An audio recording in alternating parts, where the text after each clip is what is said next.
Okey, soalan yang pertama. Planet manakah yang mempunyai tempoh 1 hari paling panjang dalam sistem suria? Mare. Salah. Oh, Pluto.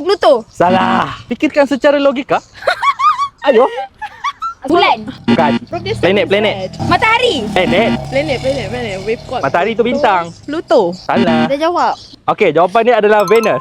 Oh. Soalan yang kedua. Apakah tujuan teknologi Yamaha Blue Core pada enjin motosikal? Apakah function Blue Core? Minyak. Boleh ke? Boleh tak? Okey, boleh lah. Okey lah. Jawapan yang tepat meningkatkan kecekapan pembakaran lah. Kira okey lah tu. Ini semua. Okey, yang ketiga. Apakah negara yang mempunyai wilayah daratan paling luas di dunia? Jakarta.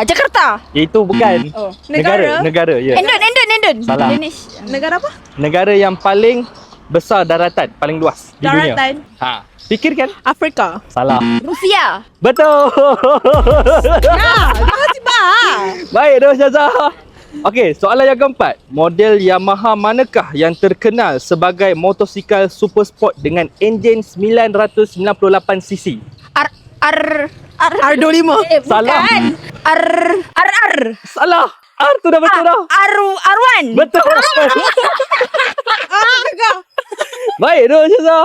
Okey, soalan yang terakhir. Haiwan manakah merupakan mamalia yang mampu terbang secara aktif? Penguin. Penguin tak boleh terbang. Mamalia boleh terbang ah Tak penguin. boleh terbang. Boleh terbang. Mana terbang? Okey, apa dia? Ya, yang boleh terbang. Haiwan mamalia yang boleh terbang paling aktif ah? Burung. Salah. Mamalia lah. Helang. Salah. Bangau. Salah. Mamalia. Salah. Beranak lah, bukan bertelur, right?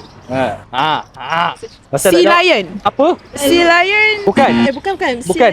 Kuda laut. Bukan mamalia. Kuda Alamak, jawapan dia adalah kelawar. Lah. Okey, so itu saja. Bye bye. Bye bye.